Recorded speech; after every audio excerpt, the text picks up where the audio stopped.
श्री स्वामी चरित्र सारामृत अध्याय 3। श्री गणेशाय नमः। धन्य धन्य ते या जगती स्वामी चरणी ज्यांची भक्ती, त्यासी नाही पुनरावृत्ती पद पावती कैवल्य। गताध्यायी कथा सुंदर स्वामींनी निवेदले स्वचरित्र, आणि बाबा दिगंबर त्याचे वृत्त निवेदिले। निर्विकार स्वामी मूर्ती लोका चमत्कार दाविती, काही वर्षे करुणी वस्ती मंगळ वेळे सोडिले। मोहळा माझी वास्तव्य करीत आप्पा टोळ झाले भक्त, तेथीचे साकल्य वृत्त अल्पमती केवी वर्णू। स्वामी चरित्राचे हे सार म्हणून केला नाही विस्तार, वर्णिता कथा समग्र ग्रंथ पसरे उद्धिसम। सवे घेऊनी स्वामींसी टोळ जाती अक्कलकोटासी, अर्ध मार्गावुनी टोळांसी मागे परतणे भाग पडे। टोळे आज्ञा पिले सेवका, जोवरी आम्ही येऊ का तोवरी स्वामींसी सोडू नका, येथेच मुक्काम करावा। टोळ गेली या परतोनी स्वामी चालले उठुनी, बहुत वर्जिले सेवकांनी परिणच मानिले त्या। तेथून या निघाले अक्कलकोटा प्रति आले, ग्रामद्वारी बैसले यतिराज स्वेच्छेने। तेथे एक अभिंद होता तो करी त्यांची थट्टा, परी काही चमत्कार पाहता महासिद्ध समजला। पूर्व पुण्यास्तव निश्चिती आले चोळाप्पाचे ग्रहाप्रती, स्वामीसी जाणुनी ईश्वर मूर्ती चोळाप्पा करी आदर। चोळाप्पाचे भाग्य उदेले यतिराज ग्रहासी आले, जैसी कामधेनु आपण बळे दारिद्र्याच्या घरी जाय। पूर्व पुण्य होते गाठी म्हणून निघडल्या या गोष्टी, झाली स्वामी राज भेटी परम भाग्य तयाचे। धन्य धन्य तयाचे सदन जे स्वामींचे वास्तव्य स्थान, सुरवरा जे दुर्लभ चरण तयाच्या घरी लागले। योगाभ्यासी योग साधिती तडिता पडी मार्गी श्रमती, निराहार किती राहती मौन धरती किती एक। एका चरणी उभे राहोन सदा विलोकिती गगन, एक गिरी गभरी बैसोन तपश्चर्या करिताती।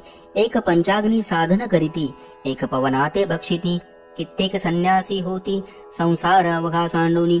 एक करती कीर्तन एक मांडिती पूजन, एक करती होम हवन एक षटकर्मे आचरती। एक लोका उपदेशिती एक भजना माझी नाचती, एक ब्राह्मण भोजन करीती एक बांधती देवालय। परिजयाचे चरण दुर्लभ सद्भक्ती वाचून, केलियासी नाना साधन भावा बिन सर्व व्यर्थ। योग यागाधिक काही चोळाप्पाने केले नाही, परी भक्तिस्तव पाही स्वामी आले सदनाते। त्याची देखून या भक्ती स्वामी तेथे भोजन करती, तेव्हा चोळाप्पाचे चित्ती आनंद झाला बहुसाळ। तै पासूनी तयाचे घरी राहिले स्वामी अवतारी, दिवसेंदिवस चाकरी चोळाप्पा करी अधिकाधिक। तेव्हा राज्य पदाधिकारी मालोजी राजे गादीवरी, दक्ष असुनी कारभारी परमज्ञानी असती जे। अक्कलकोटाची प्रख्याती तेव्हा काही विशेष नव्हती, परितयाचे भाग्य निश्चिती स्वामी चरणी उदेले।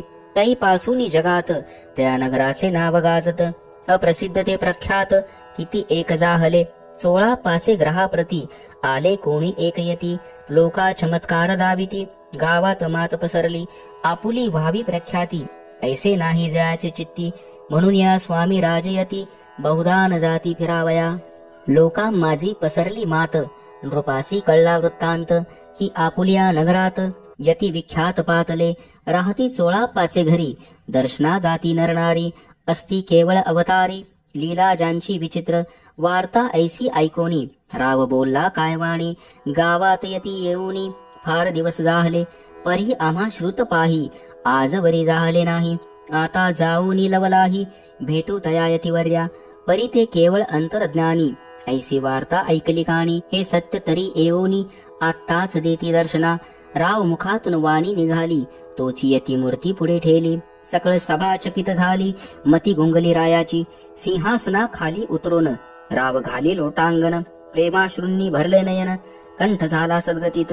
दृढ घातली मिठी चरणी चरण धुतले नेत्राश्रूंनी, मग तया हस्तकी धरुणी आसनावरी वैसवले। खून पटली अंतरी स्वामी केवळ अवतारी, अभक्ती पळोनी गेली दूरी चरणी भक्ती जडली तै। सकळ सभा आनंदली समस्ती पाऊले वंदिली, षोडशोपचारे पूजली स्वामी मूर्ती रूपराये। निराकार आणि निर्गुण भक्तांसाठी झाले सगुण, तयांच्या पादुका शिरी धरून विष्णू नाचे ब्रह्मानंदे। इति श्री स्वामी चरित्र सारामृत नाना प्राकृत कथा सम्मत प्रेमळ भक्त परिसोत तृतीयोऽध्याय गौडः। श्री स्वामी राजार्पणमस्तु। श्रीरस्तु शुभं भवतु।